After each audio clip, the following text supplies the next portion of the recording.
Hai, assalamualaikum warahmatullahi wabarakatuh.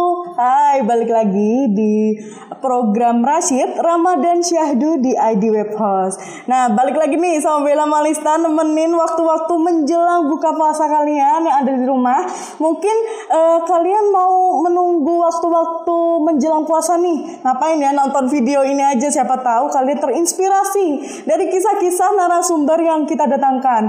Nah, program ini adalah tempat atau sebuah wadah bagi teman-teman UMKM atau pebisnis atau siapa aja yang bisa mempromosikan produk-produknya juga di acara ini.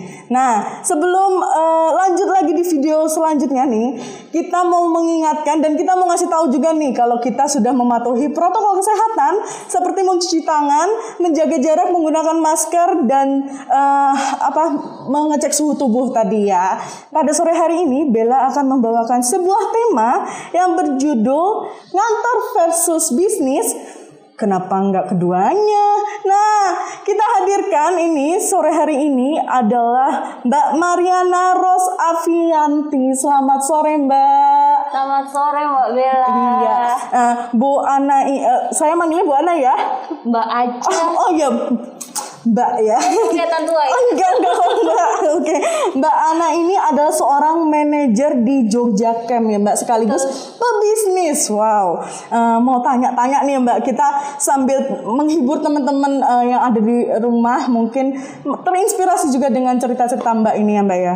Mau nanya nih Mbak, bagaimana sih cara membagi waktu antara ngantor, berbisnis dan juga berumah tangga nih Mbak?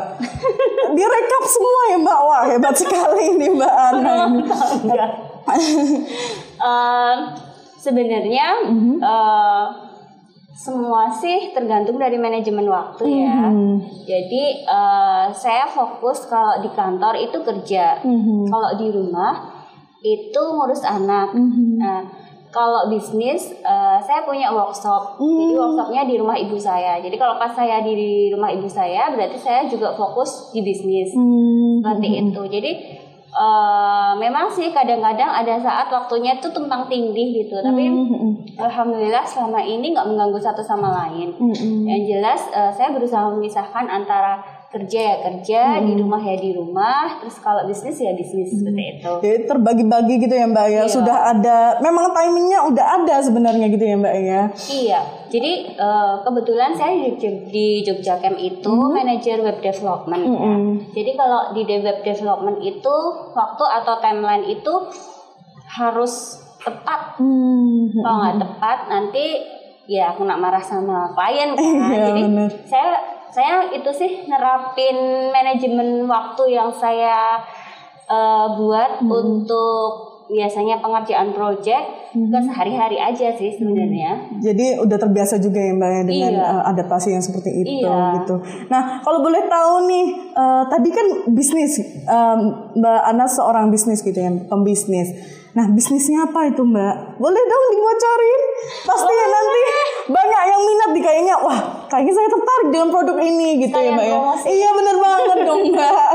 Moga apa Mbak tuh bisnisnya? Jadi saya membangun bisnis kecil-kecilan di bidang fashion. Nah, fashion itu saya fokusnya di kain Nusantara. Jadi batik, lurik dan tenun. Sebenarnya tadi saya juga udah ngintip-ngintip nih Mbak Instagramnya Mbak Ana sendiri. Itu batik luriknya itu dikemas dengan gaya fashion kekinian. Dimana biasanya batik lurik itu kan biasanya cuman ya untuk cowok gitu ya Mbak ya, kebanyakan itu. Nah sekarang tuh diinovasikan sebagai fashion kekinian banget gitu ya Mbak ya. Iya sih, jadi aku berusaha mengolah kain Nusantara itu biar enak dipakai, terus modelnya juga up to date buat anak muda, sama harganya juga nggak terlalu mahal gitu. Kenapa aku pilih itu? Karena sih sebenarnya pengalaman pribadi aja. Sering banget nih kalau misalnya mau nyari baju kayak baju batik, baju lurik itu kok Modelnya aku nggak cocok. Kayak gitu-gitu terus ya Mbak ya. Nggak cocok. Terus size-nya juga kegedean. Kalau misalnya ada yang bagus, modelnya bagus, kainnya bagus, harganya mahal banget. Iya benar itu. Sayang ya. Wanita kan tetap memikirkan ke situ juga ya Mbak ya. Betul, sampai ya ampun, gitu mau pakai baju yang bagus aja biar kelihatan cantik kok mahal. Jadi coba deh bisnis ini pastinya banyak juga yang sepikiran sama aku. Benar. Udah, terus kita jalan aja gitu. Udah berjalan berapa tahun ini Mbak bisnisnya? Udah hampir 4 tahun. Ya udah cukup lama dan banyak peminatnya juga ya Mbak ya kayaknya. Alhamdulillah sih. Iya. Aku lihat karena modelnya tuh lucu-lucu dan unik ya Mbak ya, perpaduan antara misalnya kain yang polos dengan kain tenun atau kain apa Mbak namanya tadi lurik ya. Lurik itu sangat harmoni gitu kesatuan kesatuannya. Nah lanjut nih Mbak, apa sih yang harus dipersiapkan ketika akan memutuskan untuk menjadi pebisnis, pekerja dan beribu rumah tangga nih Mbak? Yang jelas sih harus tahan banting. Mentalnya ya Mbak ya. Pokoknya dibanting-banting harus siap, harus kuat deh. Berarti istilahnya mental dulu juga yang dibangun ya Mbak, karena memutuskan untuk tindakan ke depannya juga harus dipikir-pikir gitu ya Mbak ya. Iya. Kita next lagi nih Mbak. Perlu nggak sih soft skill atau hard skill khusus untuk mengambil peran ganda tersebut? Triple malah. Bukan ganda lagi, triple. Bukan perlu lagi, wajib ada gitu ya Mbak. Wajib pokoknya. Kalau soft skillnya apa itu Mbak? Kalau handle customer ya otomatis ya kemampuan untuk satu membaca perilaku customer gitu ya. Jadi sebisa mungkin kita mengarahkan customer itu supaya dia itu misalnya kalau di bisnis ya berarti dia mau beli barang yang nanti barangnya itu nggak akan dia komplain. Nah itu minimalisir adanya kesalahan gitu ya Mbak ya. Jadi kita harus misalnya menggali kalau misalnya baju ya berarti size-nya apa, dia ngukurnya gimana biar nggak keliru, karena tuh sering banget orang itu Mbak aku size-nya M gitu. Cuman kan M tiap toko tuh beda-beda. SML-nya tiap toko standarnya kan beda-beda. Nah itu yang sederhana kayak gitu aja seperti itu. Jadi kita harus mau mendengarkan gitu. Dia butuhnya apa ya kita kasih lah. Gitu. Ya kan pasti customer adalah raja gitu ya Mbak ya. Nah kalau untuk hard skill-nya sendiri itu seperti apa Mbak? Hard skill-nya ini di bisnis ya, bukan di pekerjaan ya. Kalau hard skill-nya ya paling enggak kita harus menguasai teknik pembuatan baju sih. Nggak bisa kan misalnya nanti orang ngomong, Mbak saya bajunya maunya kerahnya Sabrina gitu. Sabrina kayak apa? Mbak aku nanti mau ukurnya dibikin busanya pakai busa, dibikin pakai busa gitu. Ya, caranya gimana gitu. Jadi kita harus bisa mengarahkan, istilahnya kita harus menguasai teknik dasarnya biar nanti bisa ngarahin ke customer gitu ya Mbak. Bukan ke itu. Penjahitnya. Kalau misalnya kita nggak bisa nerima requestnya customer, otomatis penjahit akan keliru kan. Iya benar-benar. Berarti menyesuaikan dan mau bekerja sama ya Mbak ya antara pemikiran satu dan pemikiran lain gitu ya Mbak ya, biar yang diinginkan konsumen tuh tetap jadi gitu ya Mbak ya. Iya, jadi kayak kalau kita mau bangun rumah, kita harus ngerti sih kalau mau bikin fondasi itu apa aja sih bahannya, hitungannya kayak gimana, itu harus tahu, harus bisa. Jadi aku bilang kalau soft skill sama hard skill itu berimbang sih, kita harus menguasai semuanya. Ya. Oke. Berarti untuk yang bisnis Mbak kain tenun ini, apakah model-modelnya itu emang mempola sendiri atau kayaknya terinspirasi dari ini, dari itu, terus habis itu kayaknya diolah lagi atau gimana Mbak? Kalau aku sih biasanya ada dua itu ya. Biasanya aku bikin ready stock sama yang satunya bikin sesuai request. Nah kalau ada customer yang Mbak aku tolong dong bikinin baju yang kayak gini, tapi kayaknya nanti diganti ini gitu juga bisa. Atau kalau yang aku misalnya mau bikin untuk stok, itu aku punya kain apa sih di rumah, terus aku mau bikin apa, misalnya mau bikin celananya model apa ya yang cocok sama motif kain ini kayak gitu. Kalau misalnya mau bikin bajunya digimanain ya biar kombinasinya antara ini sama ini masuk pas terus, gitu ya. Ya kayak gitu. Oke, lanjut nih Mbak. Ada nggak sih tekanan apa yang sering dihadapi nih ketika memiliki peran triple tadi Mbak? Yang pasti tekanannya itu kadang tekanan batin ya. Emang tadi yang tahan banting itu emang mentalnya dulu ya Mbak ya, dibangun dulu. Jadi sebagai ibu rumah tangga itu kan kadang kita nggak tahu ya, misalnya kita udah punya plan nih ya, udah punya plan, makanya hari ini aku mau gini gitu. Terus ternyata tiba-tiba ada anaknya mungkin rewel atau sakit atau misalnya ada acara sekolah gitu, atau ada acara keluarga yang tiba-tiba misal kayak takziah atau apa, itu kan jadi otomatis waktu kita jadi nggak bisa sesuai teralihkan itu, gitu ya Mbak ya. Memang harusnya jadwalnya ini tapi karena ada ya tidak tahu rencananya gimana jadi malah tidak tepat gitu ya Mbak ya. Jadi tekanan itu pasti dari mental dulu ya Mbak ya. Apa tuh dari keluarga sendiri gimana Mbak? Kalau ada nggak sih misalnya yang meragukan nih keahlian Mbak atau tentang bisnisnya Mbak gitu? Gitu. Kalau dulu waktu awal-awal memang ketika aku mau mencoba masuk ke si bisnis ini, banyak yang dari keluarga terutama suami bertanya, yakin emang punya waktu gitu loh. Waktu itu anakku masih kecil. Oke. Mama punya waktu, nggak apa-apa lah daripada aku misalnya pas kita nggak pergi di rumah cuman ngapain gitu.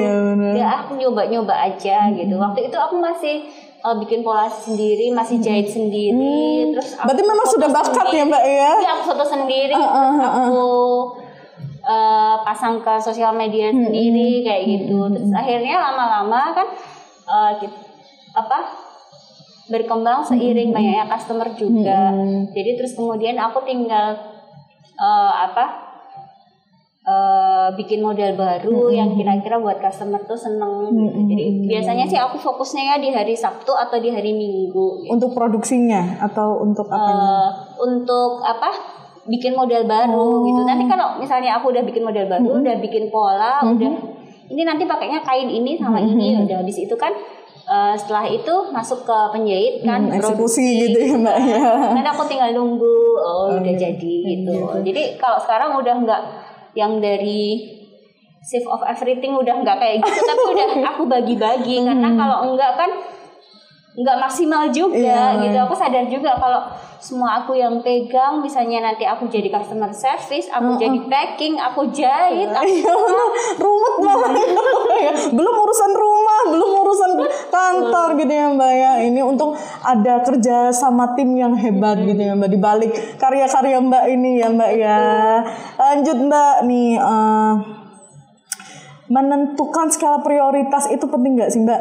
Kalau untuk dari Mbak Ana sendiri itu gimana sih caranya? Penting ya. Kalau aku biasanya memang kalau ada satu kerjaan atau satu hal itu yang datangnya berbarengan, itu aku pilih yang mana yang paling urgent istilahnya kayak gitu. Kalau nggak kalau ini aku nggak ngelakuin, akibatnya ini itu biasanya aku hitung-hitung dulu gitu.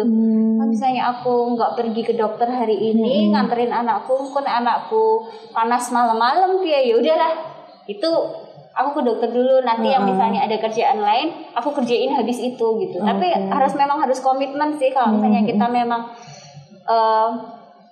sudah menentukan skala prioritas, kemudian membagi istilahnya membagi jadwal, ya itu memang sebisa mungkin harus kita tepati gitu. Jadi tetap harus dipilah-pilah ya Mbak ya. Mana yang utama ya itu yang didahulukan. Gitu. Oke nih Mbak, lagi nih Mbak, kenapa sih Mbak memilih fashion? Apa emang passionnya dari dulu tuh emang di situ gitu Mbak? Kalau aku sih cari bisnis itu yang sesuai dengan hobi. Oke. Karena hobinya ngeliat-ngeliat di cewek kan ya Mbak ya. Pengennya fashionnya ganti-ganti terus gitu. Pengennya belanja, pengennya beli baju, Iya, benar-benar. kan pengennya dandan, ya kan, pengennya makan enak. Jadi kalau aku tuh kita mau mulai bisnis itu sesuatu yang harus kita suka. Karena di bisnis itu tuh nanti jalannya tuh nggak bakal mudah. Kalau itu bukan sesuatu yang kita suka, nanti kan ada misalnya ada halangan satu, udah agak kendor semangatnya, halangan dua udah tambah kendor, halangan tiga udah berhenti aja kan gitu. Jadi malah kerjanya cuma setengah-setengah gitu ya Mbak, nggak dilanjutin karena udah patah semangat duluan tuh gitu kan ya Mbak. Tapi kalau kita seneng, yaudah deh, namanya juga halangan gitu, nggak apa-apa lah, coba lagi gitu. Pasti harus dihadapin ya Mbak ya. Coba lagi deh. Benar, misalnya coba lagi, pasti kan ada waktunya kita akan berhasil kan, nggak akan mungkin jatuh terus kan gitu. Jadi kalau kita misalnya udah hobi, udah punya passion di situ, misalnya pun nanti ada kendala itu, sepertinya kita akan lebih mudah menerima gitu. Jadi nggak apa-apa lah. Yang penting aku suka hitung-hitung hobi kayak gitu.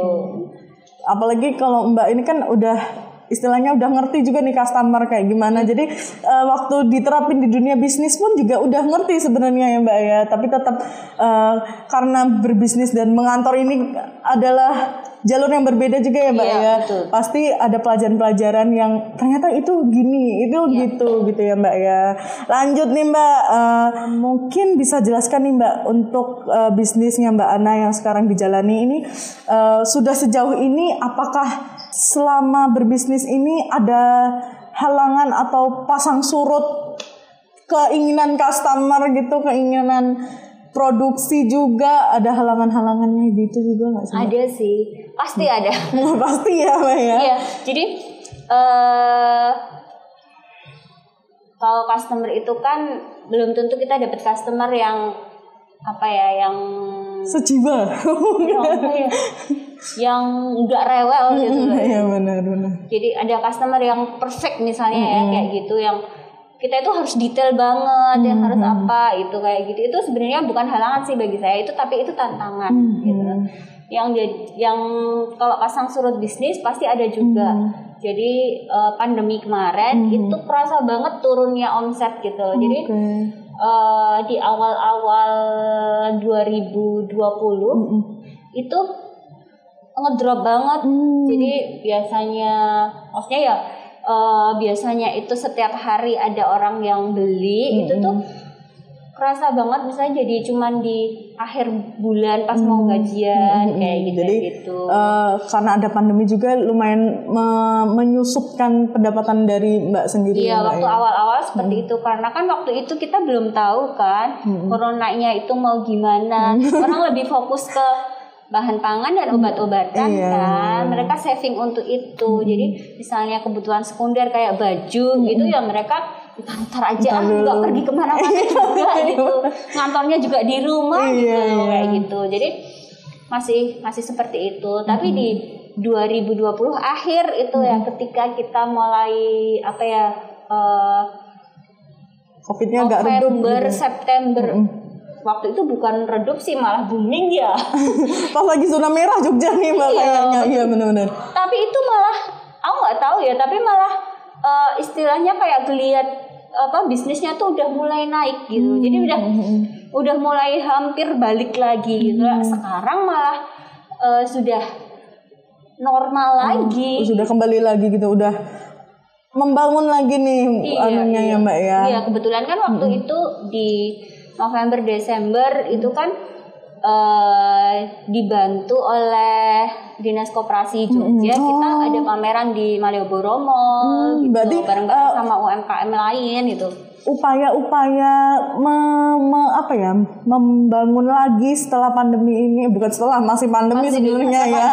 Tapi upayanya itu salah satunya kerjasama sama koperasi gitu ya Mbak. Dinas Koperasi. Iya. Itu sangat membantu banget dong Mbak untuk kelanjutan bisnis Mbak gitu ya Mbak. Iya, jadi biasanya kan kita penjualannya via online. Nah, terus pas kemarin itu online itu memang sepi banget waktu itu. Terus ada tawaran untuk pameran dari Dinas Koperasi untuk itu menggeliatkan perekonomian Jogja, UMKM itu di Malioboro Mall itu juga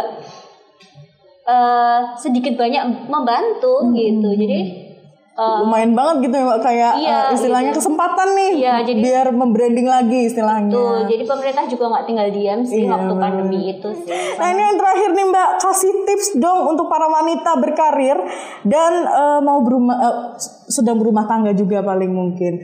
Mereka tips-tips untuk orang yang sedang berbisnis juga, berumah tangga juga, bekerja WFH mungkin. Kasih tipsnya dong Mbak. Satu, komunikasi dengan keluarga. Itu penting banget ya. Jadi misalnya sih aku selalu bilang ke suami misalnya, aku besok Sabtu pagi, dari pagi sampai siang mau ngerjain batik lurik, jadi aku mau ke workshop. Aku bilang kayak gitu. Oh iya, nggak apa-apa gitu. Jadi berarti kita perginya nanti sore aja kalau gitu. Terus kalau anakku, aku juga pamit ke mereka kalau misalnya aku mau ngerjain itu. Dek, nanti ibu mau ke workshop, mau jahit. Aku bilangnya kayak gitu kan, mau jahit. Pulangnya kapan? Ya nanti siang kalau udah selesai aku pulang kayak gitu. Berarti... Jadi aku selalu cerita.